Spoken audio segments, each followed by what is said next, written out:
Good evening and welcome to the 2021 Gerald McMurtry Lecture presented by the Friends of the Lincoln Collection. We are honored that tonight David Reynolds, professor and author of the prize-winning biography, Abe, Abraham Lincoln and His Times, will be presenting this evening's lecture on the influences that shaped Abraham Lincoln.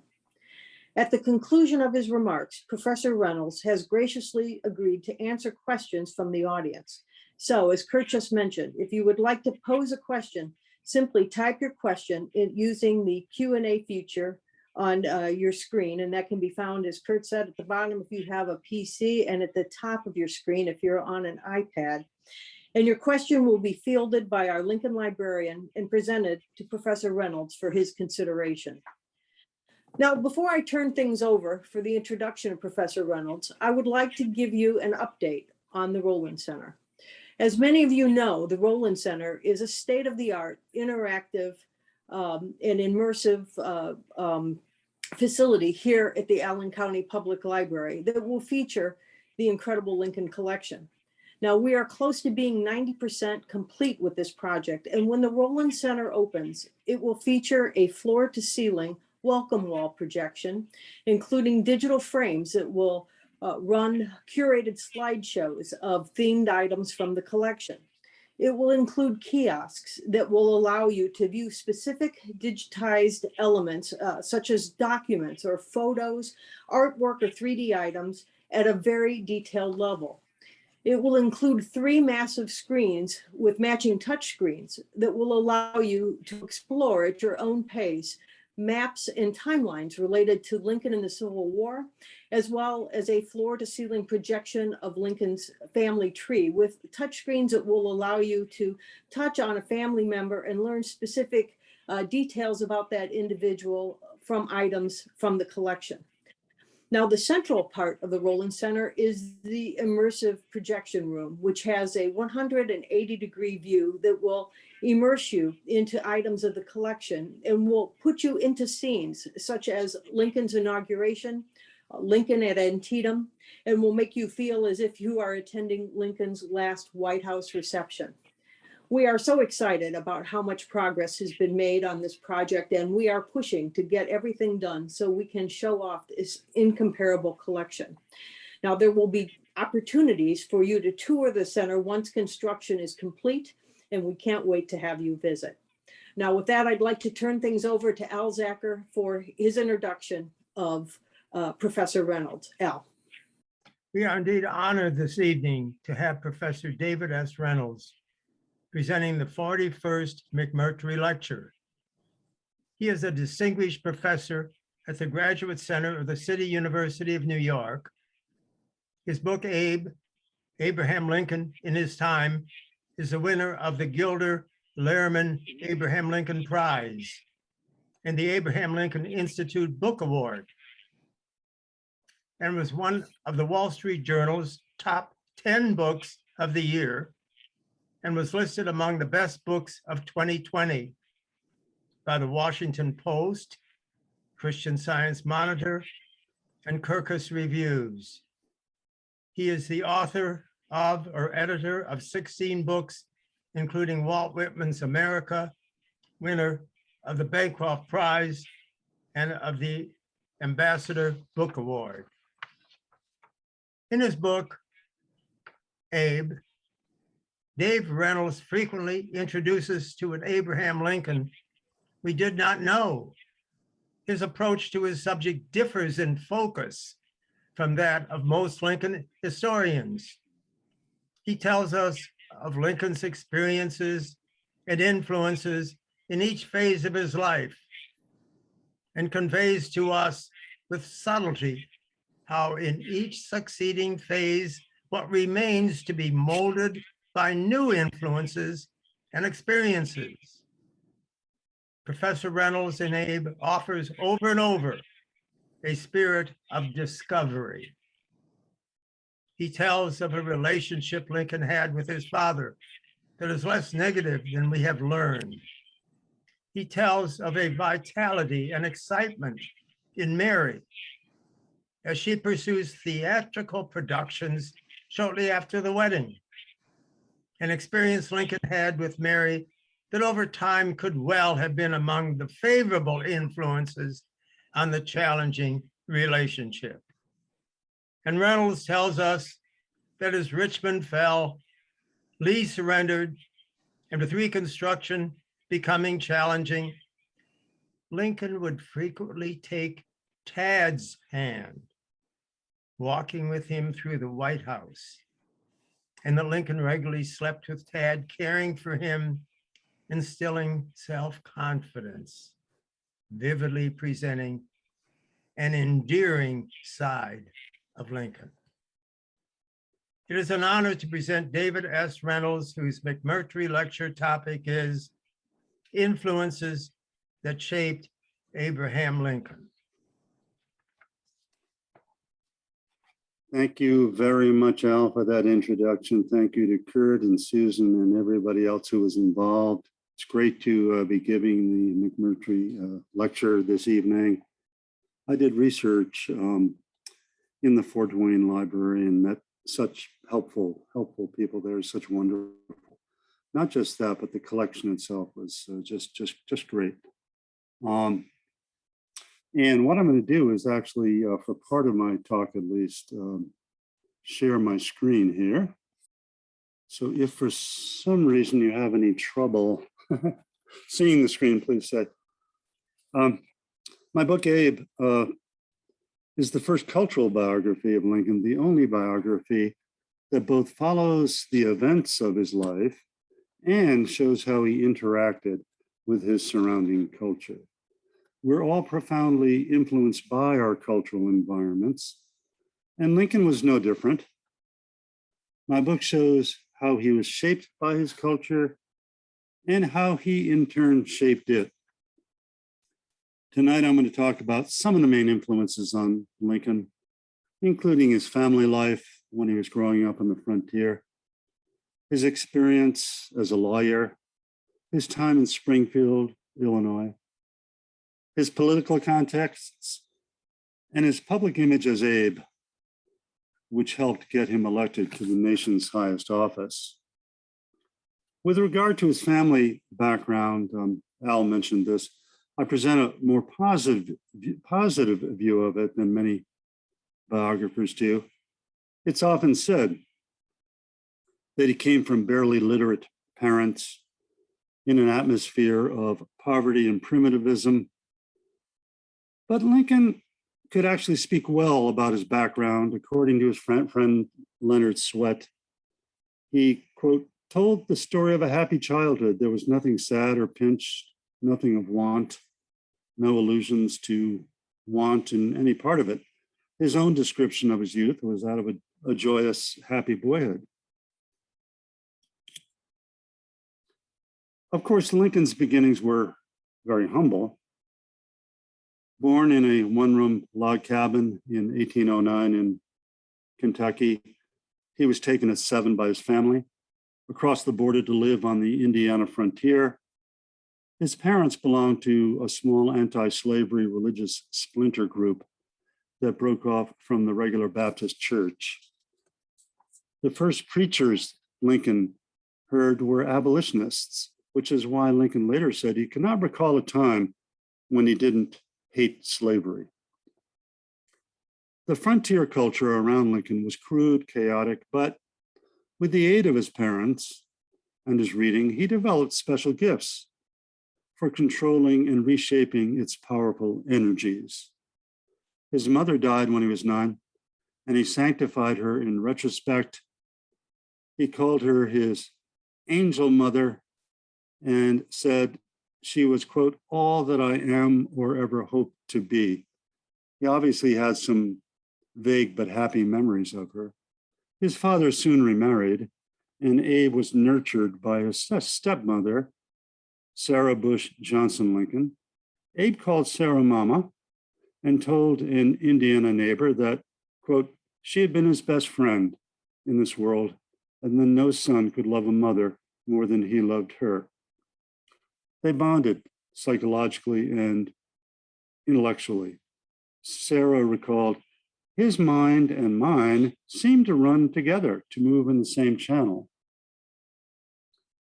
Lincoln's life is commonly framed as a great rebellion against his father, Thomas Lincoln, who is often described as a shiftless rube who kept the young Abe from his books and hired him out so regularly that, as Lincoln later said, "I used to be a slave."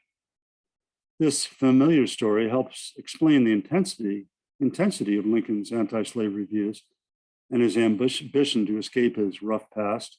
But we should note that on the frontier, children above the age of 5 were expected to work for the family, which was one reason why Abe's schooling was so spotty. A few months here and later on, a few months there, over a number of years, totaling, in Lincoln's case, to less than a year of schooling.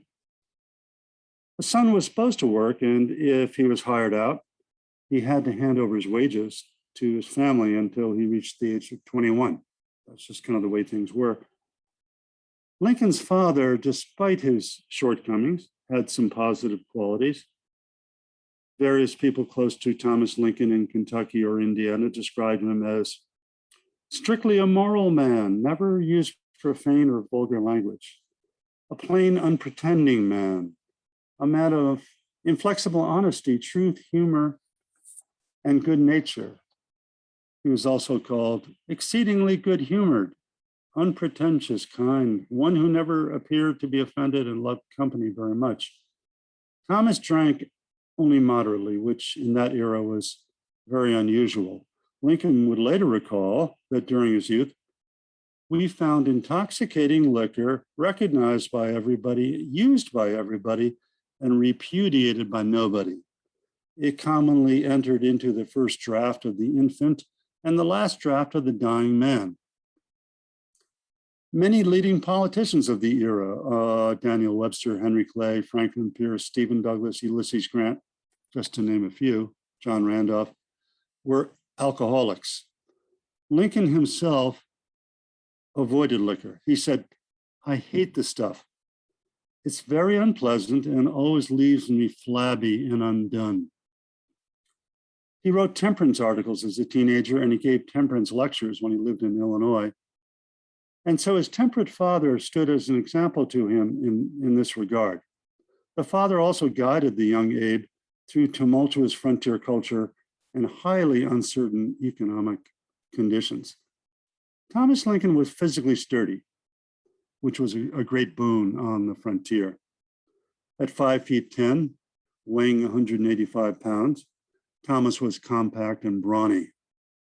One relative, who said that he could never find the points of separation between Thomas's ribs, called him a muscular man, his equal I never saw. Known as a tremendous man in a rough and tumble fight, Thomas once quickly thrashed a so-called monstrous bully in Kentucky in a tussle from which Thomas emerged without a scratch. A neighbor who witnessed the momentous battle reported that this is the only fight Thomas ever had. No one else ever tried his manhood in personal combat again. Like his father, Abe was extraordinarily powerful and good at fighting, but also like Thomas, Abe fought fair and left no record of having maimed an opponent. This was an age when gouging out an eye or chewing off an ear was a common goal in fighting on the frontier. Abe apparently restricted himself to so-called scientific fighting or fighting with rules, in which physical injury was not the aim. Lincoln's later entrance into politics in New Salem, Illinois, came after a well-attended wrestling match in which he was pitted against a muscle-bound gang member, Jack Armstrong. Lincoln fought Armstrong skillfully and may have beat him or at least fought him to a draw. Apparently Armstrong committed a foul and the fight was finally called off. But Lincoln's fighting prowess impressed Armstrong's followers, the Clary's Grove Boys, a gang who came to Lincoln's political rallies and helped him get elected to the Illinois state legislature. He served there 4 times. They were the first in a series of rough young men's groups from Young America and the Bohemians in the 1840s through the Wide Awakes in the 1850s and 1860 campaign, who would get him elected in later elections. Economically, despite adverse conditions, Thomas Lincoln managed to do fairly well. During the Kentucky years, he had bad luck because he kept buying plots of land that it turned out had been originally owned by others, so that the titles were shaky. This was called shingling of land. It was very, very common. It was the reason why Daniel Boone left Kentucky, and Henry Clay, as a lawyer, made a sort of a fortune of doing law cases about shingling of land. But anyway, the real estate situation there was really very shaky.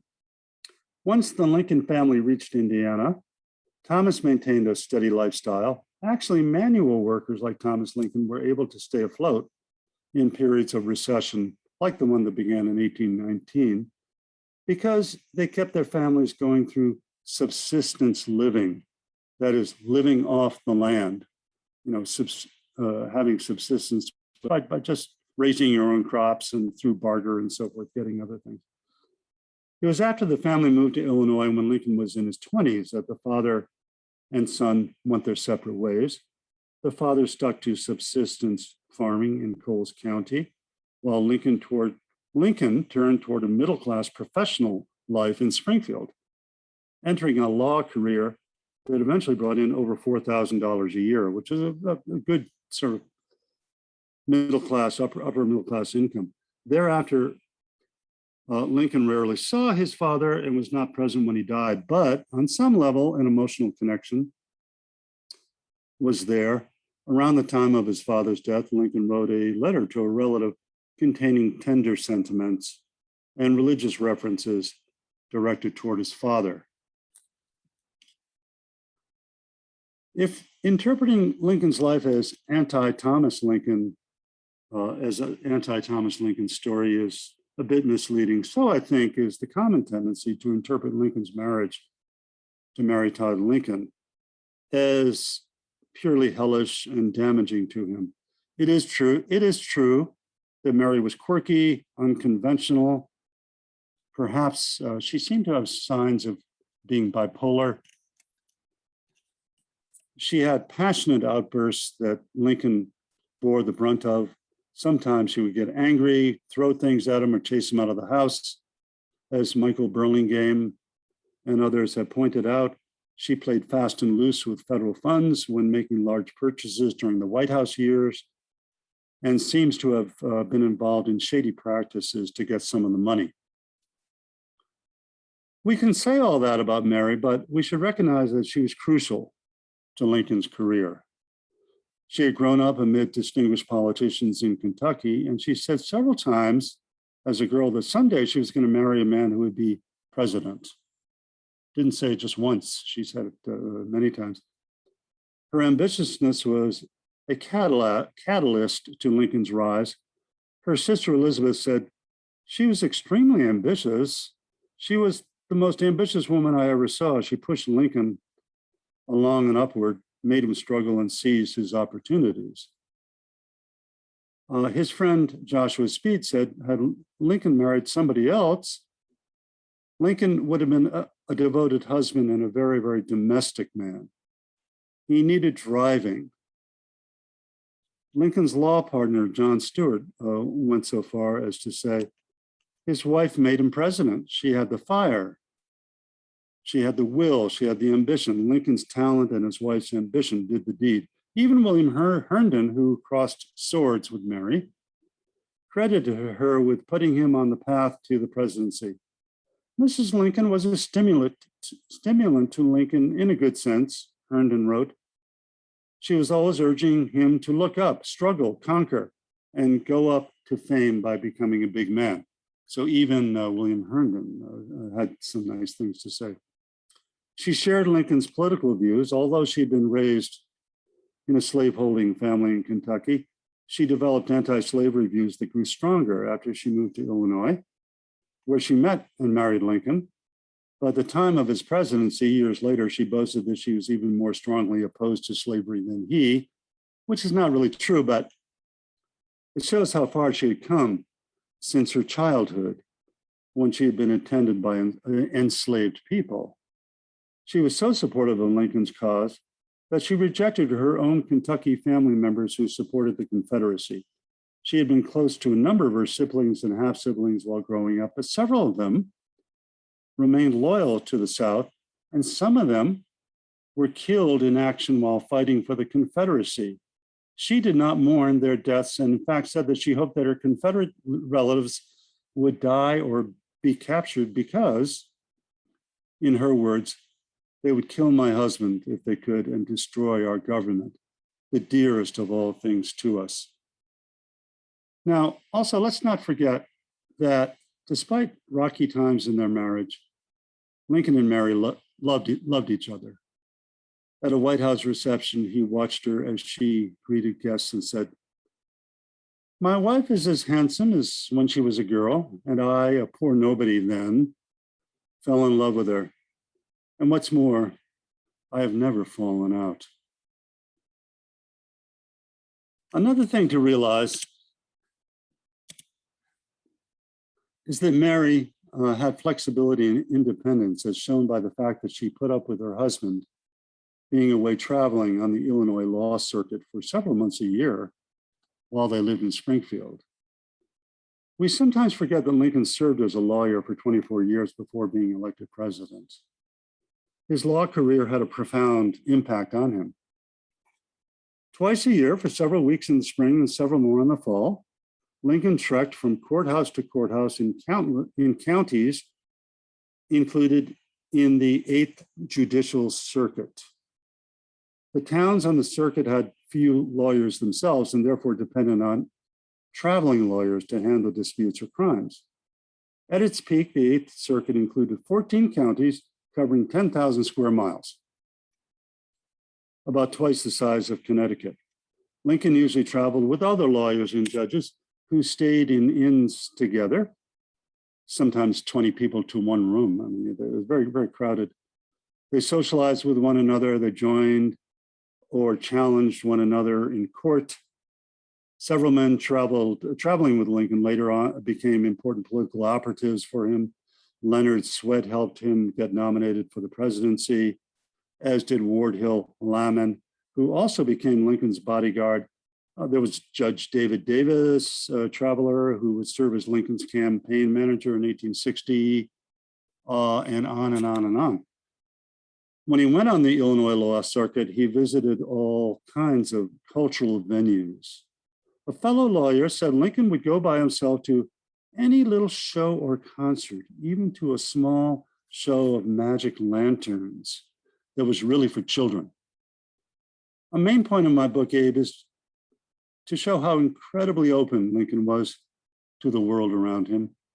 His contemporary Emerson said that of all presidents, Lincoln traversed the whole range of culture from the highest. He could recite Shakespeare by the page, or to the lowest. He liked bawdy jokes and frontier humor and everything in between. The culture Lincoln found in his travels usually came in the form of musical performances. He came to love the touring family singers of the time, such as the Newhall family, and he participated in sing-alongs around the piano, although his friends teased him about his terrible singing voice. His favorite song, he loved the people's music, the simple popular songs, whether they were sentimental or humorous. His favorite song was 20 Years Ago, a nostalgic ballad about time's passage. It showed two friends revisiting their old childhood village together, seeing how much has changed, how much was dead and gone, and yet life still went on as before. Also, while on the law circuit, Lincoln spent countless evenings participating in storytelling contests in which he and his colleagues would sit around and riff off of each other's funny stories, telling one story after another. Lincoln also devoted time to more serious endeavors, such as going through the 7 books of Euclid. He mastered Euclid's 173 geometric propositions, many of which were about the equality of angles and lines in geometric shapes, feeding into his Euclidean opening words at Gettysburg about the nation dedicated to the proposition that all men are created equal. Lincoln's law experiences broadened him in other ways too. He was involved in more than 5,000 law cases, and they stood out for their remarkable variety. Today, you're typically, let's say, a divorce lawyer, or you specialize in real estate law, or corporate or criminal law, so forth. Lincoln ran the gamut of law cases from divorce to homicide to sex crimes, rape, railroad cases, spousal abuse, debt litigation, and so on and on and on and on. This gave Lincoln wide-ranging exposure to all kinds of human experience and how to deal with complex situations judiciously. He became known as president for his compassion, and this quality was weaned by his law practice. He said he liked to study his opponent's case just as deeply as his own case. He tried to completely identify with the opposite view in a law case in order to understand it. Lincoln was also influenced by his three successive law partners. From his first partner, John Todd Stewart, who he served with from 1837 to 41, he learned the basics of law and the value of independent thinking. From his second one, Stephen T. Logan, he learned the technicalities and discipline of law. He learned to avoid unnecessary litigation. But both Stewart and Logan were quite conservative on race and slavery. The third partnership with the anti-slavery William Herndon, there at the bottom, kept up with the abolitionist movement and had many interchanges on a daily basis almost with Lincoln on the issue of slavery. Herndon was very close through letters, correspondence with the radical Boston abolitionist Theodore Parker, who he idolized, and would always report to Parker the kind of anti-slavery things that Lincoln himself was doing in Illinois. And Herndon also subscribed to the leading abolition newspapers, which came to the Lincoln and Herndon law office in Springfield. Springfield was also important for shaping Lincoln's views on race. Some 21 Black people lived within a 3-block radius of his Jackson Street home in Springfield. Jackson Street, his home is there, the bottom right side of that grid, not too far from the train. And he saw Blacks in the street regularly. He came to know several of them well. He treated African Americans with respect, helped them out when he could. He became quite close to several people of color who lived near him in Springfield, including Charles H. Johnson, who became Lincoln's valet and accompanied him to the White House. And Lincoln kept sort of guard over him and kind of didn't like it when he was discriminated against in the White House, and so helped him out there.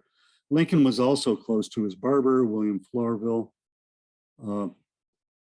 Lincoln represented Floraville in court several times, gratis, and helped him buy land, sometimes paid his taxes. The Illinois State Journal stated, only 2 men in Springfield understand Lincoln, his law partner, William Herndon, and his barber, William Floraville.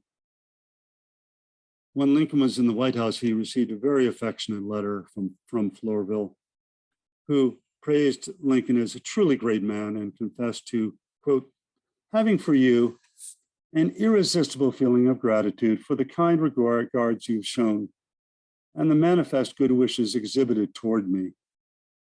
And Floraville would serve as an honorary pallbearer at Lincoln's funeral in Springfield in May 1865.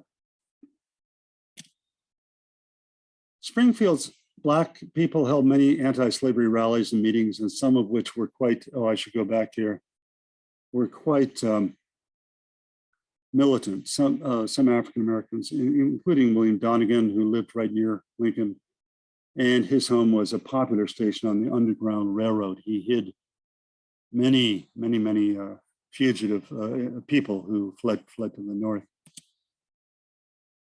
Lincoln kept up his personal closeness to Black people when he assumed the presidency, as evidenced by his openness to visitors like Frederick Douglass, Sojourner Truth, and Martin Delany. Douglass was slow to admire Lincoln, who at first seemed to take too much time to make the Civil War an abolitionist war, but Douglass later came to say that Lincoln just seemed tardy, cold, indifferent about abolitionism, but was actually, quote, swift, zealous, and radical and determined, given the conservative temper of his era. Douglass had warm visits with Lincoln in the White House. He reported that in all my interviews with Mr. Lincoln, I was impressed with his entire freedom from popular prejudice against the colored race, end quote. Douglass eulogized Lincoln as emphatically the Black man's president. The aged Black feminist Sojourner Truth also was won over by Lincoln when she visited him in 1864. He called her Auntie Truth and signed her autograph book.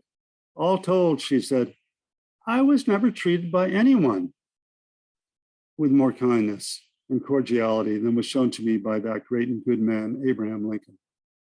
Equally enthusiastic was Martin Delany, a reformer who was so militant that he's known as a precursor of Malcolm X. He was really a radical.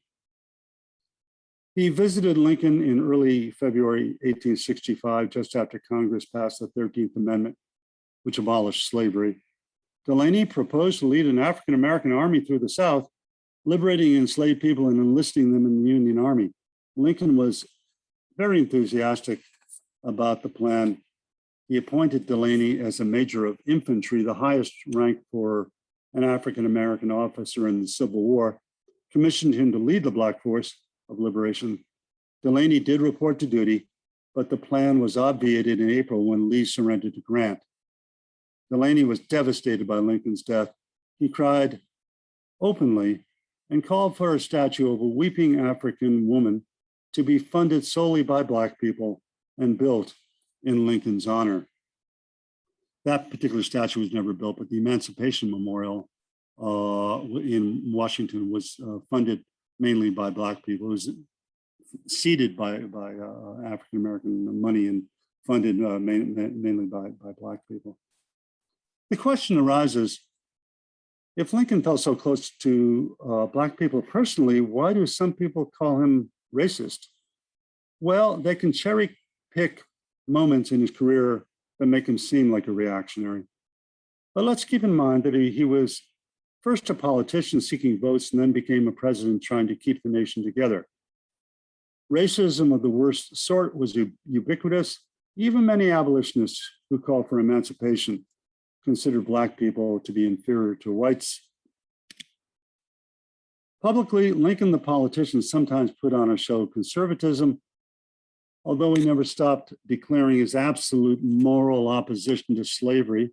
It would have been political suicide for him to be as progressive publicly on race as he was privately.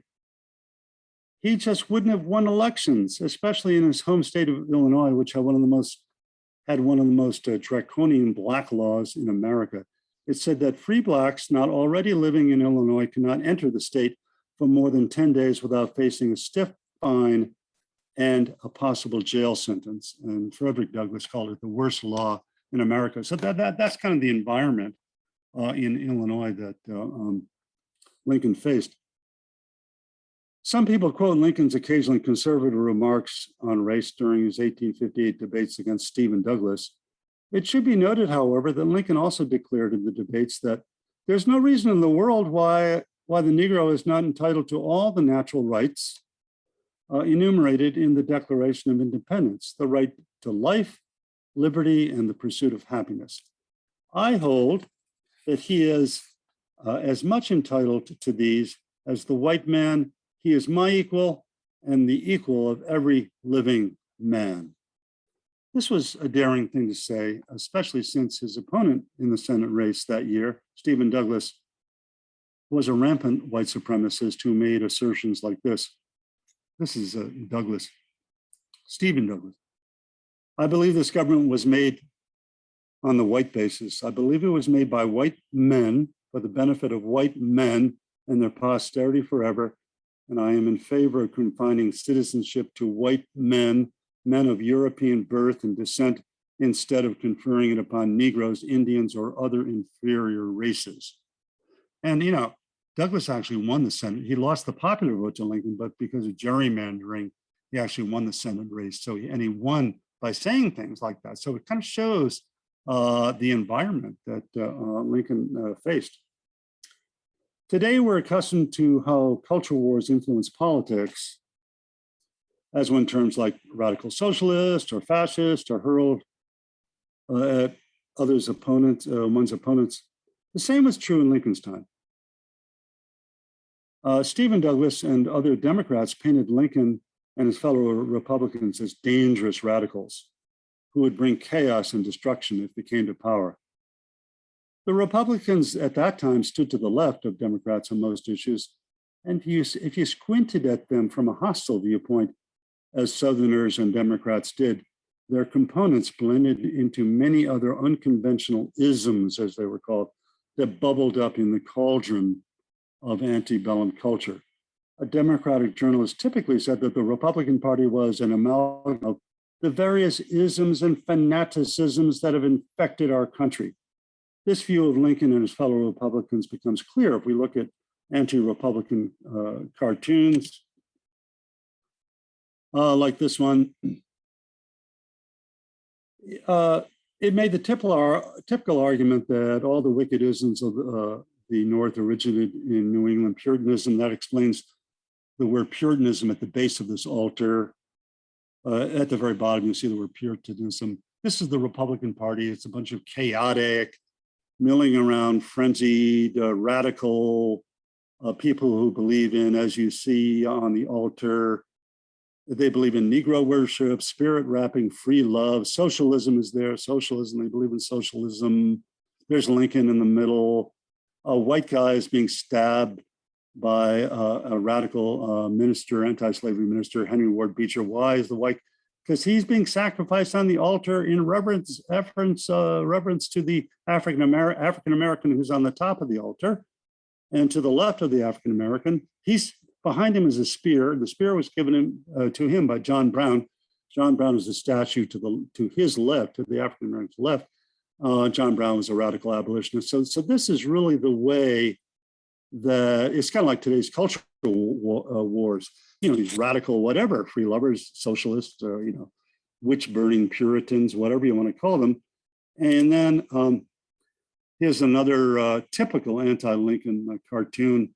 Horace Greeley, who is an anti-slavery editor, is carrying Lincoln into the White House, which is the lunatic asylum. And Lincoln is looking back saying, when I get into office, I'm going to give you everything you want. And there's a free love person saying, I want marriage to be abolished. And there's a women's right person who's saying, oh, I want women to take over men and displace men. There's a black guy who's saying, I want it to be known that there is no rights of white people that black people have to respect whatsoever. So a total reversal, total overthrow of society that Lincoln is going to cause when he's elected. And so, but Lincoln was kind of smart about all this. He sort of avoided getting involved in the kind of back and forth over these different isms. And he said, we have to focus on one ism. He actually used that word, one ism, Douglasism. And Douglasism was a reference to Stephen Douglas, who created the law that would cause the spread of slavery into the Western territories. It opened up the Western territories to slavery. And for Lincoln, this was the thing to really concentrate on here. And we can kind of forget about everything else. So he said just that one ism, because once you start letting slavery to spread, then you have more and more slave states, more and more representations in Congress from the slave states. And then the South had its eye on Cuba, taking over Cuba, Mexico, Latin America. So Lincoln really began to imitate someone who's very popular, a performer named Charles Blondin. He went back and forth across Niagara Falls many times, sometimes with a man on his back, sometimes on stilts, backwards, forwards, in chains, no net. And he did it many times, sometimes with a man on his back. And Lincoln compared himself to Blondin and he was compared in popular cartoons to Blondin as someone who tried to stay to the center, tried to stay balanced. And when one group came to him in the White House and said, "Why can't you make this a more anti-slavery war from the very, very beginning?" He said, "Look, if I were Blondin pushing my wheelbarrow across Niagara, would you say, Blondin, move left, move right, jump up and down?" No. You would hold your breath. You would want me to try to make it across Niagara Falls. I said, if I do the wrong thing here, we're going to lose one of the border states. We could lose Kentucky. If we lose Kentucky, we'll probably lose Missouri, Maryland, West Virginia. We'll probably go back. We're going to lose this war. I had to stay very centered, which is why even during his presidency, he wasn't as explicitly radical as he was under. He had to remain Blondin to save the nation. And he was even Blondin when he gained office, because in 1860 he projected two images. One comes from the Brady photograph. That's I think I have the name wrong there. Matthew Brady, of course. Not Thomas Brady, that's a little typo. Matthew Brady, naturally. Photograph of Lincoln, taken around the time of the Cooper Institute talk. And Lincoln said, Brady's photo got me elected, because there were so many carte de visites and so many reproductions that they were distributed, and they ensured the fact that he was regarded as a respectable, cautious, moderate person, solid, but also very popular was the image of Abe. As the frontiersman in his rolled up shirt sleeves, wielding his maul and splitting logs and building rails, and there were rail splitter newspapers and so forth. And Lincoln didn't like the name Abe. He didn't even like Abraham Lincoln. He didn't like Mr. President, but he knew he depended on the image of both Abraham Lincoln, the respectable, calm, judicious person, and the image of Abe. And he said, all throughout the campaign, if I can read this to you, all through the campaign, my friends have been calling me Honest Old Abe, and I've been elected mainly on that cry, the cry of Abe. And it's Lincoln's uncanny closeness to the culture and popular tastes of his time that that's why I call my book Abe, and that's what I try to describe in my book. So thank you very much. Sorry about that one typo. I'm going to stop sharing the screen here, if I can. There we are. Wonderful. David, thank you so much for such a fascinating look at Lincoln like we don't always see him. I especially liked all of the explanations of the political cartoons. Those are always my favorite because they're so interesting. We do have some questions. No stumpers, I promise.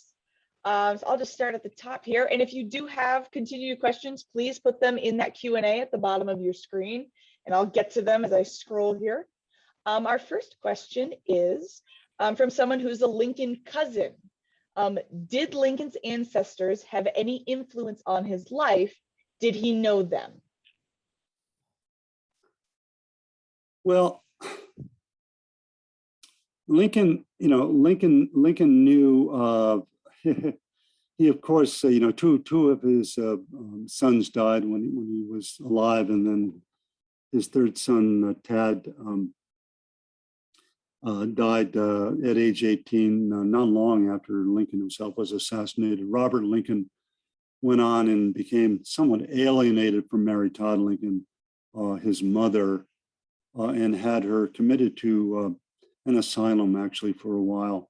they became rather distant. So it's hard to kind of draw a direct line of remembrance on the part of Lincoln personally, because he was cut off, at age 56 by an assassin's bullet.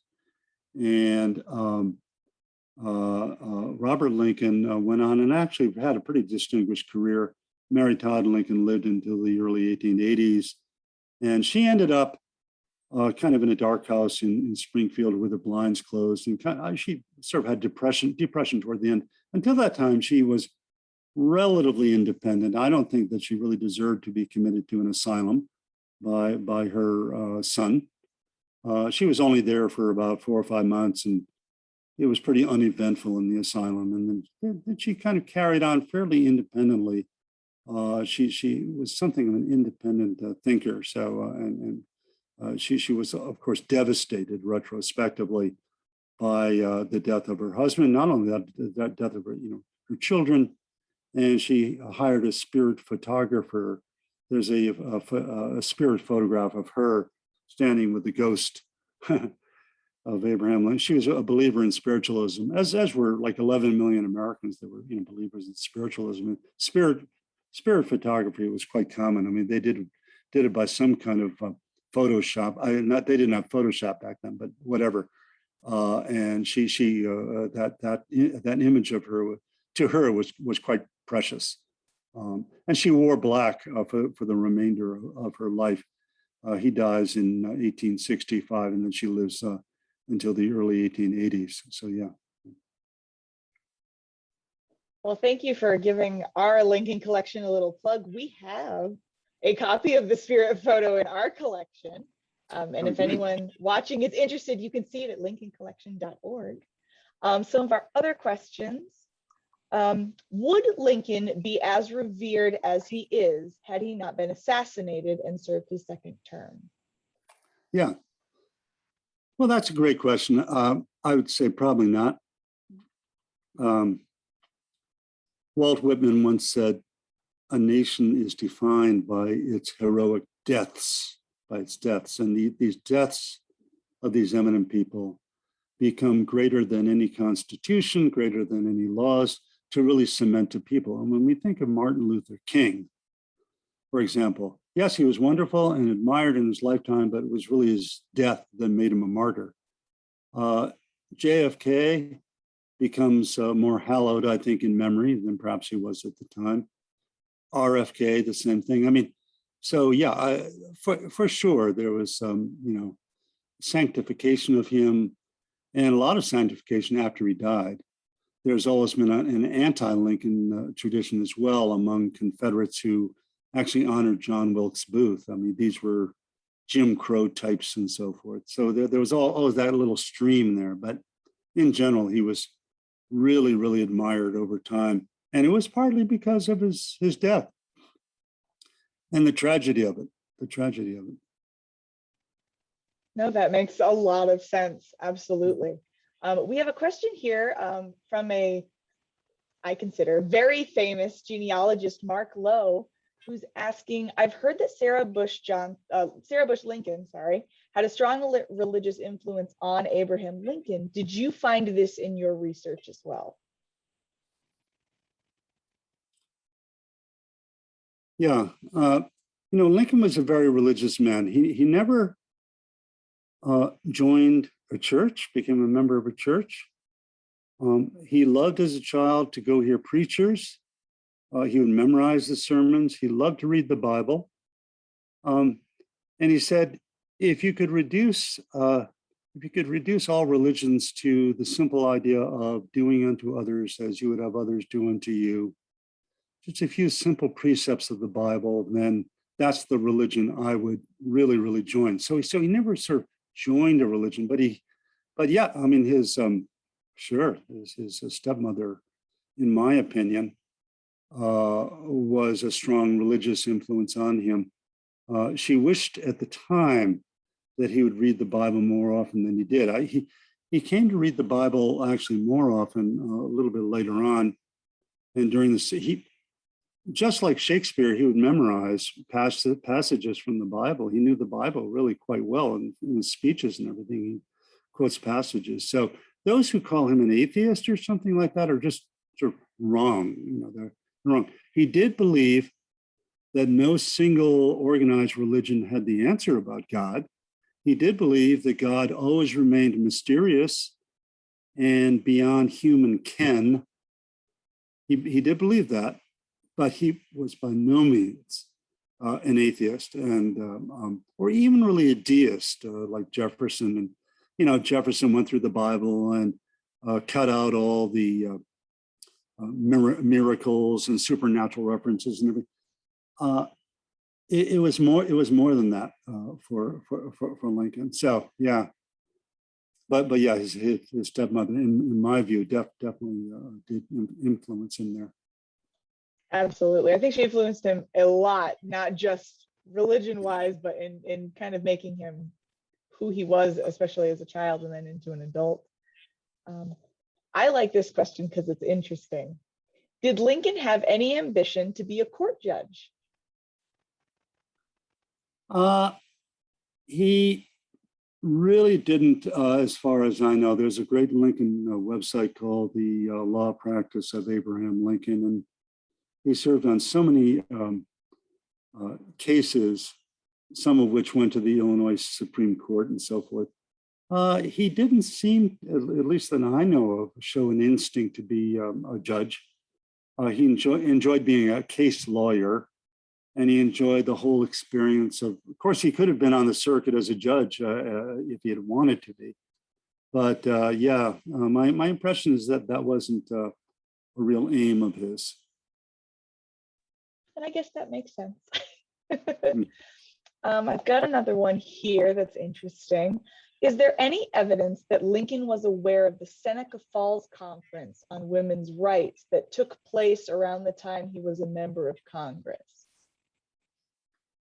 Well, it's funny that you say that, but 10 years before that, he had written in a letter that I think the vote should be extended to women, even to women, which this was 10 years before Seneca Falls. And his law partner, William Herndon, said that he believed in women's rights. However, I have found no direct reference to Seneca Falls in his writings. I'd be a little surprised, as someone who read the newspaper all the time, that he wasn't aware of it. And he really enjoyed what were then called kind of strong-minded women who talked. And Mary herself was a great reader, and she knew French and so forth. And so it wouldn't be surprise me if he knew about it. But that's a great question, and maybe some evidence will emerge someday about that. Absolutely, that would be excellent. I'm going to combine a couple of questions here because they all kind of have the same theme. It all centers around Lincoln, and did he have a plan for Reconstruction? And how do you think he would have handled Reconstruction? Well, during the war, he had the 10% plan, which was rather lenient on the South, and just said, well, if 10% of a state pledges loyalty, then we'll let you back in the Union. But that was in the middle of the war, and he still had the border states to think about. I view Lincoln as the opposite of Andrew Johnson, because Andrew Johnson, who became his vice president and then who succeeded him, and then frankly proved to be quite incompetent in directing Reconstruction. I view him as kind of this glistening thing. Johnson seemed for a while to be very, very radical. And he told African Americans, I will be your Moses. This was during the war. I will be your Moses, and I believe in all your rights and everything. And then that layering was peeled off, and what was exposed in Johnson was a real racist. I mean, it was just terrible. Lincoln, I view as exactly the opposite. It's not so much that he evolved toward progressiveness. There was always an inner progressiveness, but he had to be Blondin just to win votes and to kind of keep the nation together. But then slowly his peel came off. So that at the very end, 4 days before he died, in his last speech, he said, I think that at least certain African Americans should receive the vote, should be able to vote. I think he had lived, he really would have supported radical Reconstruction. He would have been a very good and quite firm enforcer of rights for the previously enslaved people. I firmly believe that. Yeah. That absolutely makes sense. I kind of wish he would have had the opportunity to do that. I know. Yeah. So there's still a bunch of questions floating, but I'm going to ask you, I think, just one more here because it's kind of about writing and researching. Basically, there have been a lot of anti-Thomas, anti-Mary Todd interpretations that have constantly been the consensus shown to the public. Which sources and repositories did you use to arrive at your more nuanced interpretation about those two? And what made you want to look at their perspective just a little bit differently? Yeah, I guess there were, I always try to go back to the primary sources, and William Herndon wrote a book that, well, later it became Herndon's Informants. And if he had had a tape recorder, he didn't have a tape recorder, but he went back and he interviewed so many people in Indiana and Kentucky who had known, and Illinois, who had known the Lincolns quite personally. And it was kind of funny because there weren't that many negative comments on Thomas Lincoln. And they weren't trying to be flattering either. They just said, he was sort of a regular, he was sort of a normal, good person, sort of affable, amiable, had to be quite strong and good on the frontier and all of that. Yeah, a little bit financially, whatever, in Kentucky, but then, whatever. You always have to look at the primary evidence. And then I read Mary's letters, her correspondence, letters to her and letters from her, and more in Herndon's Informants about her.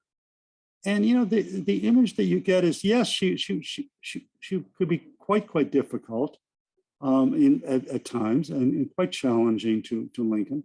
But there was a basic affection there. On the last day of their life, when they were going in a carriage ride through Washington, they said, you and I should be more happy together. And she said, yeah, we should. And they talked about, I don't know, the briefcase he used to carry as a lawyer in Illinois, and wasn't it kind of a funny briefcase? And maybe let's go to California and Europe together. They were still in love with each other. Like any marriage, and maybe more than any marriage, there was volatility, to be sure. There was jealousy, to be sure. But I think we really have to take a nuanced picture, in my view, of his marriage, and not just accept only what William Herndon came out and said that, he never loved his wife. He only loved Anne Rutledge. Did he love Anne Rutledge? Yeah, I'm a believer that he loved Anne Rutledge, who died in 1835.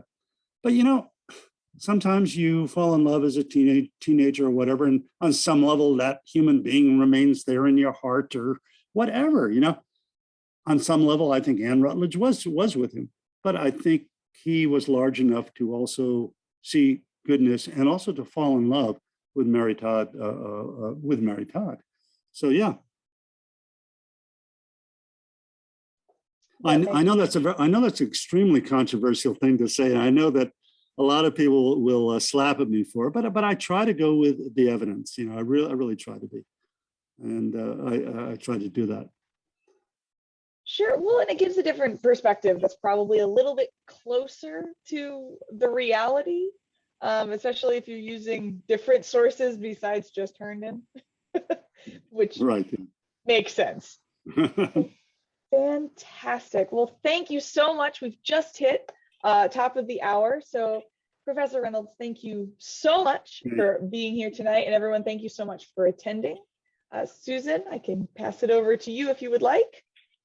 Sure. On behalf of the Friends of the Lincoln Collection, I would like to thank Professor Reynolds for such an excellent, informative evening. And I would like to thank all of you for joining us this evening. And if you want to learn more, I would encourage you to visit the Friends of the Lincoln Collection website and come visit us at the Roland Center when it has been completed. So thank you, stay safe, and good evening.